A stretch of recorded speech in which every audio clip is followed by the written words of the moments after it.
Bueno, vamos a comenzar con el curso de control estadístico de procesos aplicado al laboratorio.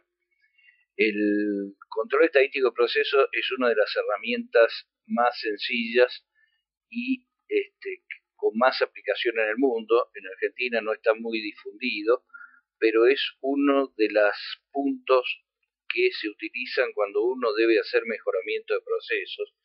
Y por el otro lado, es una herramienta donde mantiene bajo control, nos permite monitorear las tres patas de un proceso de medición, que serían los analistas, los materiales y los equipos. Pero bueno, vamos a comenzar viendo lo que es la parte básica previa a lo que es el control estadístico de procesos.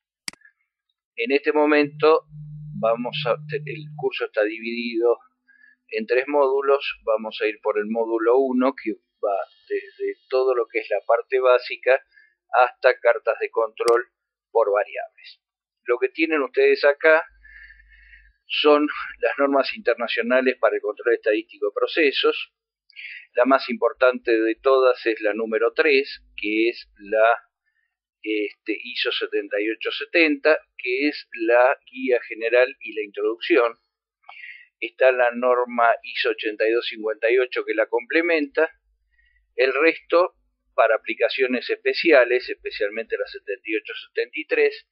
Y abajo hay un documento que es el ISO TR 10017, que no es una norma o un reporte técnico para control estadístico de procesos, sino que es donde se deberían aplicar las técnicas estadísticas cuando uno está certificado por la norma ISO 9001. Acá lo que nosotros tenemos son las normas ANSI, que las normas ANSI son las normas americanas, el equivalente a las normas IRAM para Argentina. Son exactamente iguales a las normas ISO que vimos en la transparencia anterior, salvo que las normas ANSI tienen ejemplos dentro de la misma norma, cosa que ISO no hace, lo cual hace que la norma sea más didáctica. Bien, ya si alguno ha hecho un curso anterior mío, especialmente el de estadística aplicada al control de calidad, vieron esta transparencia. Si no, lo vamos a ir viendo. Nosotros, desde el punto de vista de calidad, tenemos 4 costos. ¿Qué es lo que suele pasar en un mercado? En un mercado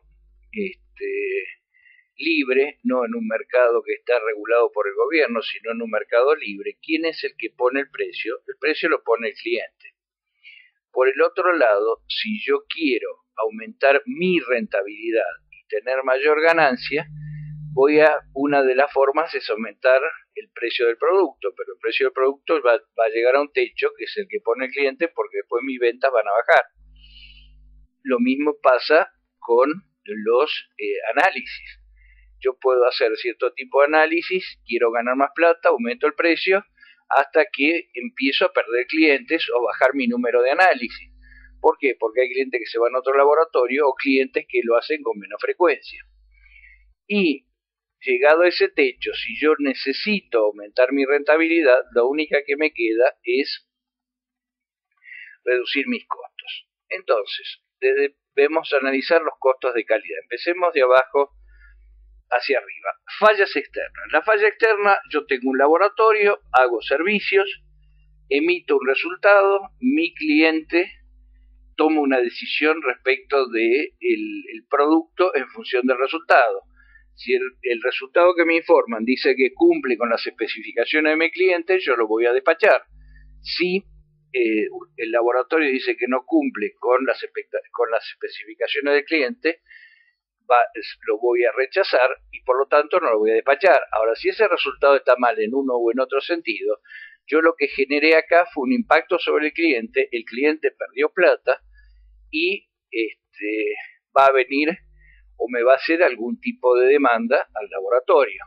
Por lo tanto, acá hay costos tangibles, que son el costo de haber hecho el análisis, el costo de el cliente por haber tomado una decisión errónea y el costo que pudiera tener el laboratorio por una cuestión de responsabilidad. Y también hay un costo que en Argentina mucho no se evalúa, que es el costo intangible. El costo intangible, ¿cuál es? El que genera la falta de prestigio. No se olviden que un cliente satisfecho se lo dice a 4 personas y un cliente insatisfecho se lo dice a 20. El número 3, que son las fallas internas, el 3 y el 4 son costos por no calidad. La falla interna es cuando antes de emitir el resultado al cliente se detecta internamente a través de un control que el dato no es correcto. Por lo tanto, en este caso es mucho menos grave porque no impactó sobre el cliente, pero de todas maneras generó una cuestión de costos tangibles, que fue el haberlo hecho y haber hecho todo el proceso de análisis, y un costo intangible. Alguien dentro del laboratorio pierde prestigio. El 1 y el 2, que son los que vamos a ver ahora, son costos por calidad. El número 2, evaluación, es todos los costos que se imputan a lo que es control de calidad o lo que es la parte operativa del laboratorio, sueldos de analista, compra de reactivos, compra de patrones, mantenimiento y calibración de equipos. Esos son los costos visibles, pero el laboratorio tiene costos ocultos, y los costos ocultos es los costos de repetición por repeticiones innecesarias. Por ejemplo, no haber tomado bien la muestra, hacer una curva de calibración y en lugar de hacer una inyección de un patrón de una inyección cuando hacemos la curva de calibración, hacer más de una inyección por nivel, o sea, replicar patrones, esos son repeticiones innecesarias, y ya ha quedado demostrado que los costos ocultos son mucho más altos que los costos visibles. Y después tenemos la parte de prevención. La parte de prevención es todos los gastos que se imputan a todo lo que haga el laboratorio como gestión de la calidad, ya sea validación de métodos analíticos, ensayos QA/QC, evaluación de proveedores, compra adecuada de reactivos, capacitación, pero por sobre todas las cosas, la aplicación de técnicas estadísticas es la herramienta más poderosa para prevención. ¿Cuáles son los principios del control de calidad? El control no es selección ni clasificación, el control no agrega calidad al producto, que yo haga 8 veces el análisis de una misma muestra no le agrega un ápice de calidad. Producción es responsable por la calidad y no control de calidad. Desde el punto de vista de calidad, control de calidad, el único papel que juega control de calidad es de juez. Dice, el lote cumple o no cumple. El control no resuelve los problemas de producción. Lo peor que puede hacer un laboratorio es transformarse en un cementerio de datos. Si yo proceso y analizo adecuadamente los datos que obtengo del control, puedo ayudar a la gente de producción a que resuelva sus problemas. Las decisiones deben tomarse en base a datos reales y los datos deben ser compatibles y estar dispuestos de manera tal que permitan su análisis. Si ustedes se fijan en el anexo al curso de CEP, que es un documento de PDF, van a ver que la primera hoja es una tabla de datos. Ya los auditores no quieren saber nada con auditar documentos como esos, donde hay un montón de datos que no dicen absolutamente nada y que yo, una vez que di vuelta a la página, no me acuerdo de qué es lo que había en la página anterior. Los datos deben estar presentados de una forma sencilla, y esa forma sencilla es en forma gráfica. Y si ustedes van a presentar los datos en forma gráfica, utilicen el histograma, que el histograma es la primera de las 7 herramientas básicas de la calidad. Bien, hagamos un resumen de cómo trabaja un laboratorio, ya sea de control de calidad o de servicios. todos estamos de alguna manera afectados por la norma ISO/IEC 17025 o la norma IRAN 301. En el punto 5.9, el laboratorio debe tener procedimiento de control de calidad para seguir la validez de los ensayos realizados. Y los datos resultantes deben registrarse de tal manera que se detecten tendencias y cuando sean aplicables y cuando sea posible deben aplicarse técnicas estadísticas para la revisión de los resultados. En el primer caso, en el primer párrafo, yo puedo utilizar los datos de QAQC, o sea, los equipos modernos, yo en el método pongo parámetros de QAQC y me dice al final en el reporte si cumplen o no cumplen, pero no bajo ningún punto de vista puedo ver si hay tendencias, que es lo que me pide en el segundo párrafo. Bien, si yo utilizo control estadístico proceso, voy a poder determinar cualquier alteración, tendencia o algún otro tipo de alteración que se produzcan en el método de análisis y a su vez estoy aplicando una técnica estadística. Continuando con el punto 5.9, este monitoreo debe estar planificado, revisado y puede incluir, pero no estar limitado a lo siguiente: uso regular de materiales de referencia certificados y o control de calidad interna usando MRC secundarios. Fenómeno: ustedes pueden, cuando trabajan normalmente en la rutina, pueden utilizar materiales de referencia certificados o materiales de referencia o patrones secundarios. En ese caso no importa, el control son aplicables al control estadístico proceso. Participación en programas de comparación interlaboratorio y comparación en ensayo de competencia, eso ya está fijado y requerido en la norma y ustedes participan habitualmente. Ensayos o calibraciones replicados usando el mismo método, métodos diferentes, reensayos de ítem retenidos. Está bien, todo esto es para dar una seguridad sobre la confianza de los, mejor dicho, la confianza no, sino la integridad de los datos que yo obtengo y la confianza que tiene mi cliente. Pero evidentemente todo esto implica tiempo y todo lo que implica tiempo y trabajo implica costos. Correlación de resultados para características diferentes de un ítem, estábamos en el caso anterior. ¿Cuáles son las fuentes de errores que tenemos nosotros? Sabemos que tenemos dos grandes clasificaciones de errores. Una de ellas es los errores sistemáticos y la otra los errores al azar, que ahora los vamos a ir viendo más adelante en forma detallada.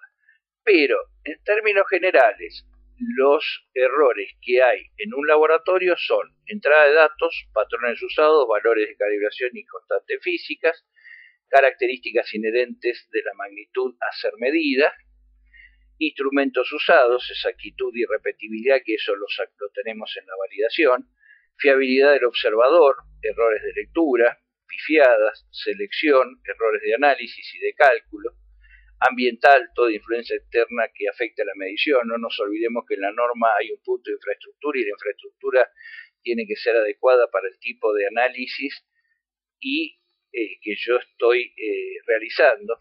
Y la teoría asumida, validez de los métodos y las aproximaciones matemáticas. Errores al azar es un error que varía de manera impredecible en magnitud y signo cuando se hace un gran número de mediciones de la misma magnitud bajo condiciones idénticas. Los errores al azar crea la amplitud de los resultados de la característica, no puede ser corregido, son difíciles de eliminar, pero la repetición reduce la influencia de estos errores, o sea que los errores al azar son errores que afectan la precisión. Fíjense en que habla de la amplitud de los resultados y como varían en forma impredecible en magnitud y en signo, no pueden ser corregidos. Así que este es uno de los problemas que nosotros nos encontramos con los errores al azar, no poder corregirlos. Y la única manera que hay de mantenerlos bajo control es a través de un número replicado. Pero volvemos de nuevo a lo mismo.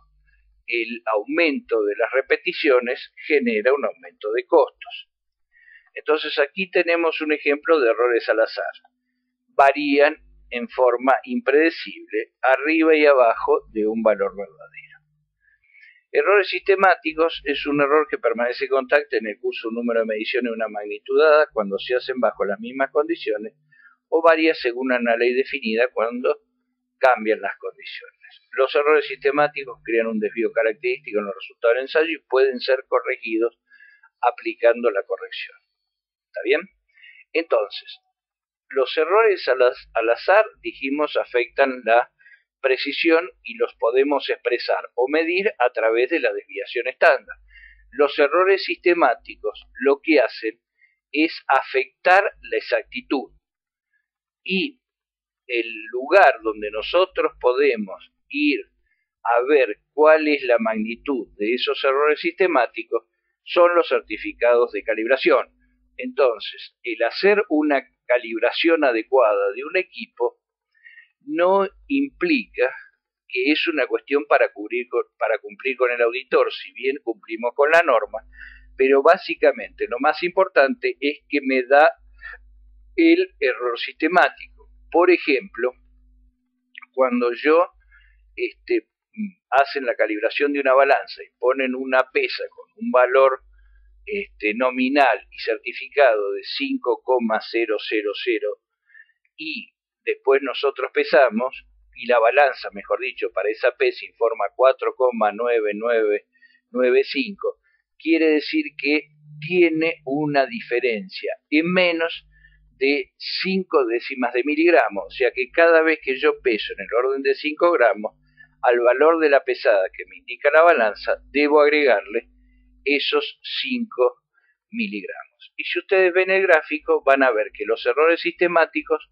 siempre están de un lado del valor verdadero, nunca en forma impredecible arriba y abajo. Entonces, los errores al azar los obtengo haciendo la desviación estándar de una serie de replicados y los errores sistemáticos salen de los resultados de las calibraciones. Bien, vamos a ver cuáles son las definiciones y el vocabulario que vamos a usar para el curso. Atributos. Atributo es una medida cualitativa. Por ejemplo, características del producto como color, sabor, olor o textura. Simple y puede ser evaluado con una respuesta discreta, bueno o malo, o si no, necesita gran tamaño de muestra, por ejemplo, cientos de unidades. ¿Para qué utilizo yo, dónde utilizo atributos? Los atributos principalmente se utilizan en el caso de control de packaging en las empresas. O sea, por ejemplo, en una industria farmacéutica, ¿qué hago yo? Reviso una gran cantidad, varios cientos de prospectos para ver si están legibles, no le faltan párrafos, no están corridos. En el caso de una caja, que no haya rebarbas, que no haya manchas. En el caso de un envase de vidrio, que no tenga burbujas de aire, porque lo que va a hacer es que probablemente se rompa y es un punto frágil, que no haya rebarbas que impidan un cierre correcto. Y en este caso yo no estoy midiendo nada, yo solo estoy contando cuáles de esos ítems tienen algunos de los defectos que yo estoy buscando. Eso es para la parte, digamos, básicamente de atributos. En el laboratorio, nuestro mayor esfuerzo redunda en variables. Variable es una medida cualitativa de una característica de un producto, tales como peso, largo, pureza, etc. Bajo tamaño de muestra, de 2 a 20, requiere de analistas experimentados. Pero aquí, básicamente, una variable es un valor que está asociado a una unidad. En el caso de atributos, no, los atributos se cuentan. Uno, después de revisar varios cientos de ítems, dicen cuántos de esos ítems tenían defectos o estaban defectuosos. En este caso, todo valor que esté asociado a una unidad, que es lo que hacemos en el laboratorio, se considera una variable. ¿Está bien? Todos sabemos que los datos conllevan mucha información, lo cual es muy importante. Entonces, lo que ustedes normalmente hacen en un laboratorio de servicios son emitir y trabajar con variables. Para el caso del curso, la gran parte del curso, una gran parte del curso está asociada a todo lo que es variable. Y hay muy pocas transparencias asociados a atributos. ¿Por qué? Porque los atributos los puede utilizar la dirección del laboratorio para determinar distintas cuestiones. Por ejemplo, qué cantidad de análisis defectuosos, qué cantidad de análisis que no se entregaron en el tiempo que debían haber sido entregados, o cualquier otra falla que se produzca a los parámetros que se fijaron para el servicio. Precisión es la proximidad entre los resultados obtenidos en una medición aplicando un procedimiento experimental varias veces bajo condiciones controladas. Y exactitud es la proximidad entre un valor obtenido y un valor de referencia certificado o aceptable. Acá la palabra clave es valor de referencia. Entonces, para hacer exactitud, necesito sí o sí un material de referencia certificado. Para hacer la precisión no hace falta. Puedo tomar una materia prima, lo voy a repetir utilizando el mismo método y manteniendo las condiciones controladas, y lo voy a expresar como una desviación estándar. Entonces, precisión se asocia con errores al azar y exactitud se asocia con errores sistemáticos. Bien, esto ustedes lo deben haber visto 11.667 veces, pero la vamos a ver 11.668 veces desde otro punto de vista. Si yo soy el jefe de un sector de un laboratorio y estoy en esta condición, lo más probable es que en poco tiempo reciba un telegrama de despido si no hago algo. Si estoy acá, donde es exacto y preciso, ¿qué puedo decir yo? Estoy tan bien, me instalo una hamaca paraguaya en la oficina y me quedo tranquilo. No, la cosa no es así. Si yo estoy acá, que es lo ideal, lo que tengo que tener es un sistema de monitoreo de los datos que voy obteniendo para detectar tendencias que no vayan en este sentido, o sea, que pierda exactitud, o en este caso, que pierda precisión. Y eso lo podemos hacer con el control estadístico de procesos. Una cosa que es muy importante, si el control estadístico de proceso demora más de 2 minutos de lo que demora el análisis de una muestra como habitualmente la hacen, el control estadístico de procesos está mal hecho, no está bien planificado. A lo largo del curso vamos a tratar de ver cómo lo planificamos y al final del curso yo les voy a dar recomendaciones de cómo armar, o sea, qué controlar para armar las cartas de control para cada equipo. Bien, defecto versus defectuoso. Defecto es una única característica de calidad no conforme y defectuoso puede ser un ítem que tiene uno o más defectos. Desde el punto de vista de calidad, nosotros tenemos 3 tipos de defectos. El defecto crítico es un defecto cuya presencia puede afectar a la vida humana. Después tenemos el defecto mayor, que es el defecto que no pone en riesgo la vida humana, pero el producto no puede cumplir con el propósito para el cual fue hecho. Por ejemplo, tomemos un aerosol de cucarachicida. Entonces, si nosotros en el litografiado y en la parte de afuera nos olvidamos de poner los números de los centros toxicológicos, ese es un defecto crítico, porque si alguien se intoxica, la persona que queda no sabe a dónde ir. Después tenemos el defecto mayor, que es un defecto que no afecta la vida del usuario, pero el producto no puede ser usado o no cumple con su fin. Por ejemplo, que el aerosol haya perdido todo el gas. No va a afectar a la vida humana, pero no lo vamos a poder usar. Y un defecto menor es aquel que no afecta el desempeño del producto, pero no cumple con las especificaciones. Desde el punto de vista de calidad, así sea un solo defecto y un defecto menor, el producto es defectuoso. ¿Está bien? No como en algunos lugares donde hay un procedimiento para definir defectuoso, donde dicen que si hay dos defectos menores muy menores y un defecto mayor no tan mayor, entonces no es defectuoso. No. Un defecto menor es defectuoso.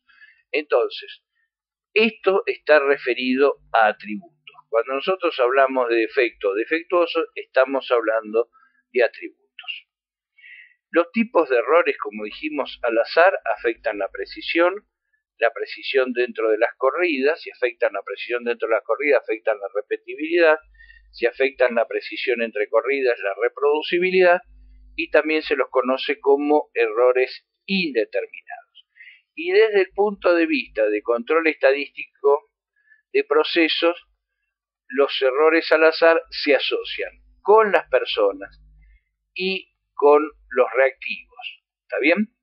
Yo puedo tener un excelente analista, pero puede tener un mal día. Y después tenemos los errores sistemáticos que afectan la exactitud, la proximidad a la verdad, y también se los conoce como errores determinados.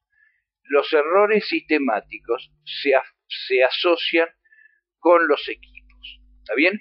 Entonces, cuando yo noto que un método de análisis está perdiendo precisión, su repetibilidad aumenta, no tengo que preocuparme por el equipo. Ahí o es o un problema de analista o un problema de reactivos. Cambio de lote, cambio de marca, y si yo noto que tengo un corrimiento respecto del valor verdadero, en este caso tengo un error sistemático, y si tengo un error sistemático, me tengo que preocupar por el equipo y despreocuparme por las personas y los reactivos. Obviamente, desde el punto de vista estadístico, tenemos medidores de exactitud y medidores de precisión. Los medidores de exactitud son la moda o el valor modal. Si yo tengo una serie de 9 datos, los ordeno de mayor a menor, cuento cuántos datos se repiten, y el dato que se repite más veces, esa es la moda o el valor modal. La mediatriz prácticamente no se usa. La mediana, en una serie de 9 datos, yo los ordeno de mayor a menor, y el que cae justo en el medio, ese es el valor de la mediana. No quiere decir que se asocie con el promedio. La mediana es una forma muy sencilla de poder determinar un medidor de exactitud. Se utiliza cuando tenemos gran cantidad de datos, donde la variación sea importante, o la persona que tenga que hacer esta determinación, no esté lo suficientemente, formada. Entonces, para producción es muy común utilizar la mediana, porque lo hacen los operarios, y también porque se cuenta con una gran cantidad de ítems para ser controlados. Y por último, tenemos la media o el valor promedio, que en el caso de los laboratorios es el más usado y el más importante. Los medidores de precisión, tenemos el rango, que es el más importante por su facilidad de obtención. Siempre es el valor mayor menos el valor menor. No hay rangos negativos, siempre es el mayor menos el menor. Después tenemos el intercuartilo, que el intercuartilo se utiliza cuando nosotros hacemos inferencia estadística, y tenemos una cantidad importante de puntos que están muy cerca de los extremos.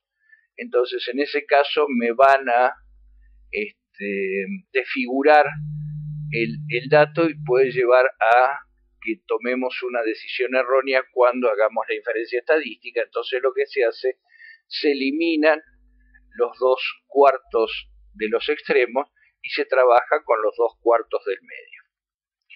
La desviación normal o estándar, que esas ustedes ya la conocen. Elemento o ítem es aquel que puede ser descrito y considerado individualmente. Cada muestra que ustedes reciben es un elemento o un ítem. Característica, propiedad que permite identificar entre los ítems de una población dada.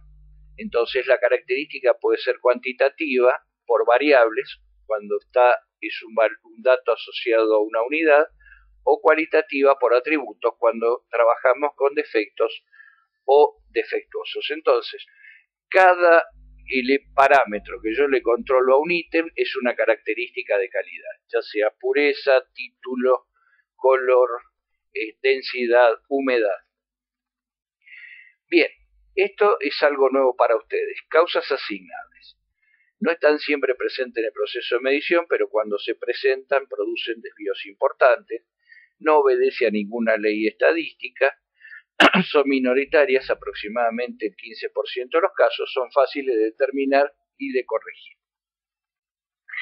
Las causas asignables, los americanos que fueron quienes desarrollaron el control estadístico de proceso, a este tipo de causas las llaman blunders, que son trabucadas. Alguien metió la pata en algo. ¿Está bien? Por ejemplo, ustedes entran al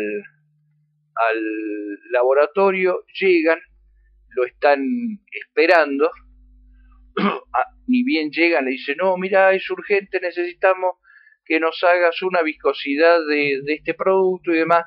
Entonces uno hace todo lo más rápido que puede, toma el dato y lo saca y se da cuenta que ese dato no puede ser. Entonces, ¿qué hace? Revisa todos los parámetros, revisa todas las condiciones y se da cuenta que el baño termostático no estaba lo suficientemente estabilizado cuando se hizo la corrida, por lo tanto, el resultado no fue correcto. Eso es una causa asignable. La causa asignable están asociadas con las personas o están asociadas con los reactivos. Por ejemplo, cambiar de marca y no se comporta igual y uno no tomó las medidas correctivas. En el caso de las personas, por ejemplo, cuando hay analistas de vacaciones y otro analista lo reemplaza y no está tan habituado a hacer ese análisis. Por esa razón, la norma exige que todo analista, antes de hacer un ensayo o aplicar un método de análisis, debe estar perfectamente calificado. Las causas no asignables son las causas que están siempre presentes en el proceso, se presentan en gran cantidad y totalmente al azar, dando como resultado final pequeñas variaciones. Obedecen a la ley de Gauss, o sea, tienen una distribución normal, son mayoritarias alrededor del 85% de los casos, son difíciles de determinar y de corregir. Entonces, en este caso, ¿cuáles son las causas asignables? Son las causas asignables que se presentan cuando hay un deterioro del equipo. Está bien, por ejemplo, ustedes están haciendo una determinación a nivel de trazas de una impureza que es crítica para su principio activo, para su producto, y la lámpara de deuterio, en un detector están haciendo prueba visible, la lámpara de deuterio empieza a perder sus características. Por ejemplo, emiten el nivel de ruido es mayor, lo cual está afectando el límite de detección, tiene mayor luz espuria, lo cual hace que la respuesta no sea estrictamente lo que nosotros estamos buscando, y lo que involucran las causas no asignables son todos esos pequeños problemas que se van presentando por desgaste del equipo. Entonces, las causas no asignables son referidas o asociadas con problemas de exactitud. Entonces, cuando el control estadístico de procesos se creó para buscar causas asignables, pero después también se vio que el control estadístico de procesos se podía aplicar a causas no asignables. Entonces, acá tenemos nuestro proceso con una distribución normal, o sea, con una amplitud que está marcada por sigma y una posición de 425 gramos, que sería el promedio y el máximo de la distribución. Entonces, podemos tener un cambio en la ubicación, o sea que el proceso se corrió hacia la derecha. Esto se llama descentrado del proceso, o sea, estamos perdiendo exactitud. ¿Está bien? Y si bien se lo llama causas asignables, cuando nosotros la descubrimos es una causa asignable. ¿A quién se la asignamos? A la lámpara de deuterio que, por haber excedido el número de horas, generó que mi dato no fuera correcto. Pero si yo hubiera tenido un buen elemento de monitoreo, hubiera tenido una tendencia, lo cual no hubiera llegado a este caso. También tenemos un problema de amplitud. En este caso, si bien se mantuvo la exactitud bien, la amplitud cambió, o sea que aumentó la desviación estándar. Por lo tanto, perdimos precisión. Los errores al azar son cada vez más grandes. Eso implica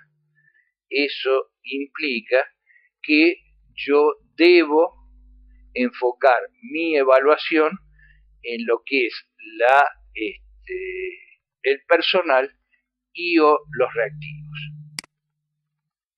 Y acá tenemos lo peor que pueda llegar a pasar. No es común en un laboratorio, pero sí es común en producción, que tengamos un descentrado del proceso y que a su vez cambie la forma.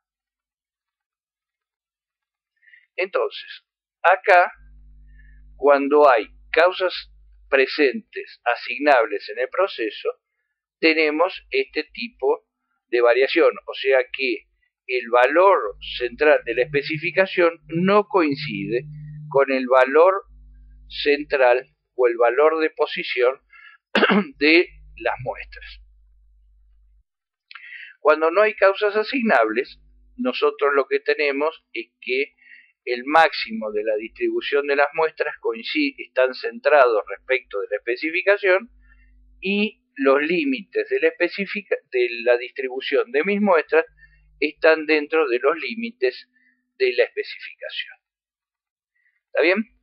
Entonces, la media de la muestra y la distribución del proceso. En muchos casos, la distribución de la media de la muestra está ubicada en la media del proceso, pero hay una gran diferencia entre la distribución que tiene el proceso y la distribución que tiene la muestra. ¿Por qué? Porque en general la muestra la medimos con elementos con mucha más precisión que la tolerancia y con mayor sensibilidad que los de producción. ¿Está bien?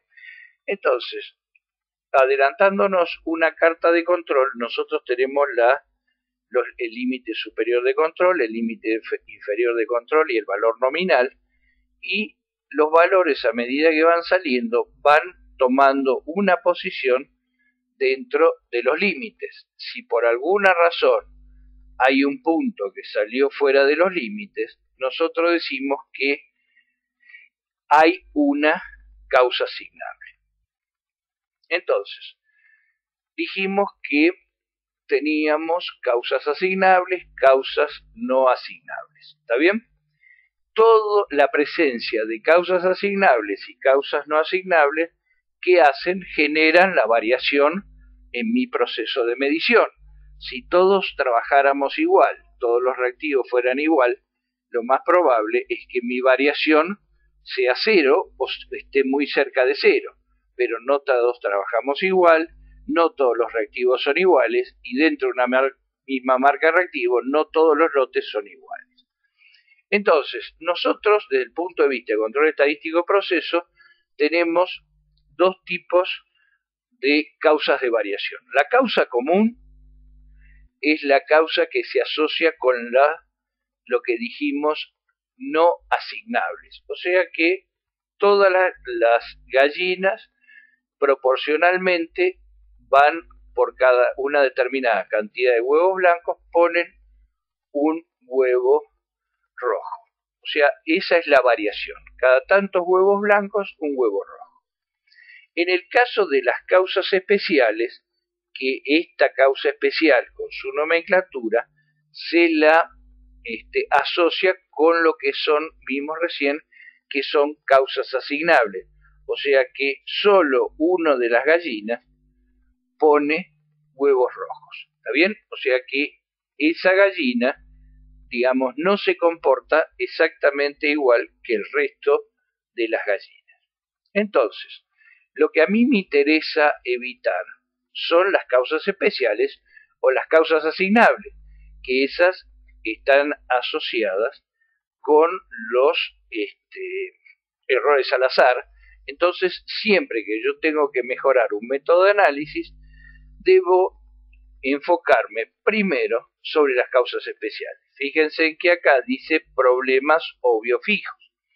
Entonces, eliminar las causas especiales específicas que generan un proceso inestable es obtener datos oportunos y verificar que el instructivo para obtener los datos no sea ambiguo y el analista le dé distintas interpretaciones. Tomar una acción inmediata cuando aparece la causa especial, averigüe qué fue lo diferente en esta ocasión y desarrollar un remedio a largo plazo que prevenga la recurrencia.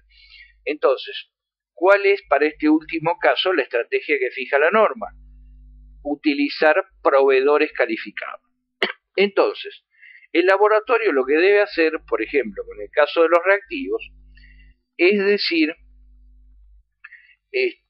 cuáles son los reactivos que le funcionan bien y avisarle a la gente de compra que esos reactivos funcionan bien. Después, la persona de compra lo que hace, compra al proveedor que le vende más barato, pero siempre con la marca que nosotros le dijimos. Y para el caso de las personas, lo que tiene que tener el laboratorio es un programa de calificación de analista lo suficientemente eficiente para que los analistas, cuando emitan su dato o obtengan la calificación, estén trabajando en forma consistente con el resto de los analistas que ya habitualmente hacen este tipo de análisis. Bueno, las estrategias para las causas comunes, dice, aquí el proceso se muestra estable, pero no necesita ser mejorado. Obviamente que sí, nosotros tenemos esta variación y las necesidades de los consumidores son estas, lo cual hace que buena parte de los puntos que yo analicé no pasen por la abertura que nos dan las necesidades de los consumidores. Entonces, esto es muy importante. Acá hay dos puntos que nosotros tenemos que tener en cuenta. Ustedes como personal de laboratorios de servicios ven que cada vez las especificaciones y las tolerancias se van achicando. En algunos casos porque los productos son muy complicados y necesitan que tengan menor cantidad de determinadas impurezas. Por el otro lado también se bajan las tolerancias para generar barreras arancelarias. Y el segundo punto a considerar es que la norma dice que se debe utilizar la mejor capacidad de medición. O sea que yo necesito tener para esta determinación el equipo que tenga la mejor capacidad de medición. Eso que me va a dar que mi resultado tenga una incertidumbre mucho más baja y que el equipo sea lo suficientemente sensible para evitar, mejor dicho, para asegurar que la variación se mantiene en valores muy bajos. Bien, esto es un término que solo lo van a encontrar en control estadístico de proceso, que se llama subgrupo racional. ¿Cuántas muestras se deben elegir? Elegir una frecuencia de tamaño de muestra tal que ocurra una causa especial, o sea, yo sé qué cantidad de defectuosos produce mi proceso, entonces en función de eso voy a fijar el tamaño de la muestra y la frecuencia de la muestra. Entonces, el tamaño de su grupo racional me va a decir que me va a dar a mí como información que entre los subgrupos voy a tener una variación máxima y dentro del subgrupo voy a tener una variación mínima.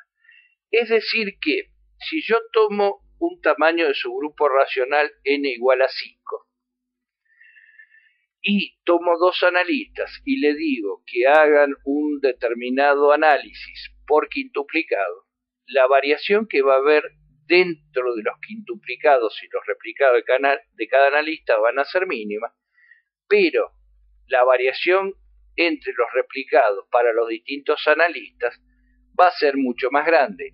En el primer caso se lo conoce como repetibilidad y en el segundo caso se lo conoce como reproducibilidad.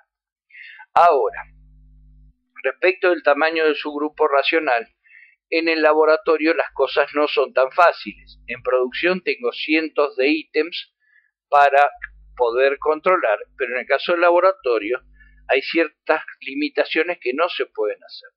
Por ejemplo, si yo tengo que monitorear y hacer un control, una carta de control para una balanza, yo tranquilamente puedo tomar un n que esté entre 3 y 5, o sea que la pesa se pueda colocar por triplicado o por quintuplicado, promediar y sacar el rango.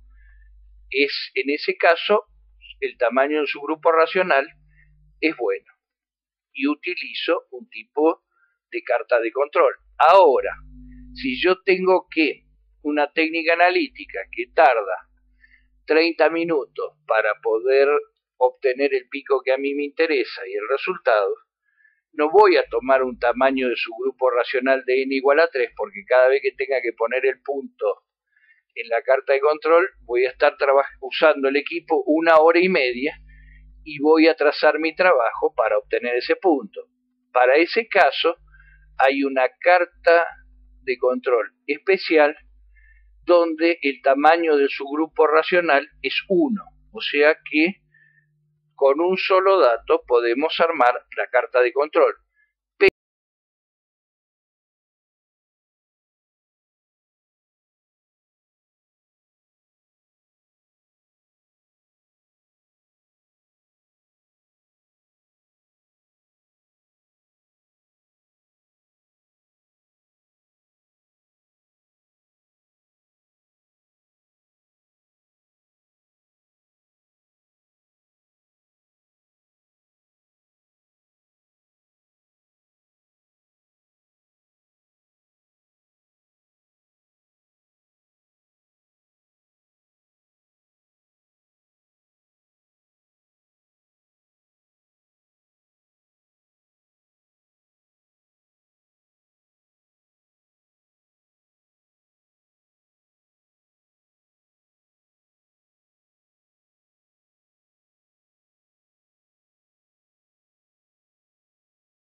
expresión de Gauss.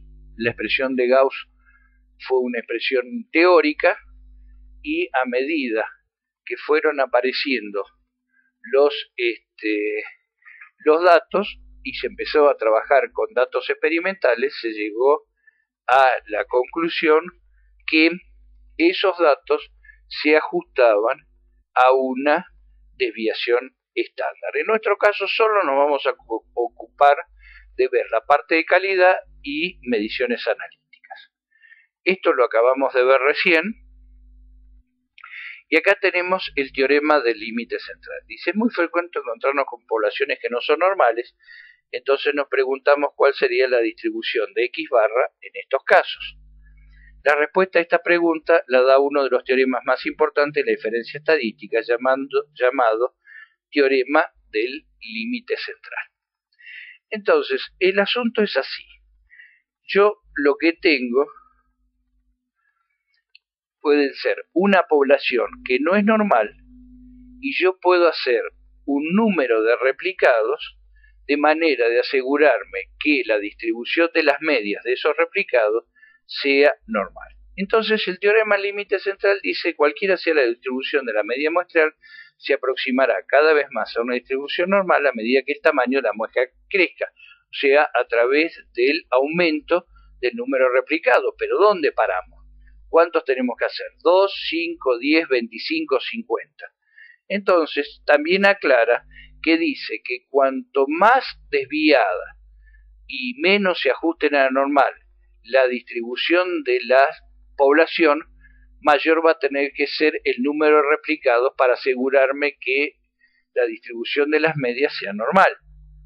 ¿Está bien? Entonces, si nosotros en un momento dado tomamos una gran cantidad de datos de un mismo método de análisis y para un mismo producto, lo que vamos a notar es que esa distribución de esa población no va a ser normal. ¿Por qué? Porque se obtuvo de pequeñas porciones de replicados, o sea, no es un proceso continuo, sino que es un proceso discreto, lo cual los datos van apareciendo en pequeñas porciones. Entonces, sin importar la distribución de la población, la distribución de la media de las muestras tomadas de la población tiende a seguir la forma de una curva normal. La distribución de la media muestral X barra barra es igual a la media de la población M. Supongamos que yo tengo un material de referencia certificado. El valor del material de referencia certificado es M, la media de la población o mu. Entonces, yo hago, en mi análisis requiere que yo haga un triplicado de ese patrón y utilice el promedio. Entonces yo hago el triplicado de esos, hago el triplicado y obtengo los valores. Y después hago el promedio. Lo que nosotros vemos es que el promedio de ese triplicado se ajusta mejor al valor verdadero que no los valores individuales por separado. Y si después de un tiempo o se me acaba ese material de referencia y yo tomo todos los promedios de los triplicados y hago el promedio de los promedios, que es el X barra barra, voy a notar que el X barra barra coincide casi perfectamente con el valor del material de referencia certificado. Y también dice que la desviación estándar de la muestra Sx es igual a la desviación estándar de la población dividido por la raíz cuadrada del tamaño de muestra, que en este caso es el número de replicados que dijimos que era 3. Entonces yo puedo tener una distribución del proceso muy abierta y muy poco ajustada a la normal, y si hago tomo un número adecuado de replicados, voy a tener una distribución de las medias que se ajusta mejor a la normal. ¿Está bien? El teorema del límite central, como el tamaño de muestra lo suficientemente grande, se va a ajustar a una distribución normal, y la distribución de la muestra se transforma en una distribución normal independiente de la distribución de la población. Entonces dijimos que el X promedio va a ser igual a U, y la desviación estándar de las medias es la desviación estándar de los datos dividido la raíz cuadrada de n. Bien, entonces acá lo que vamos a ver es un pequeño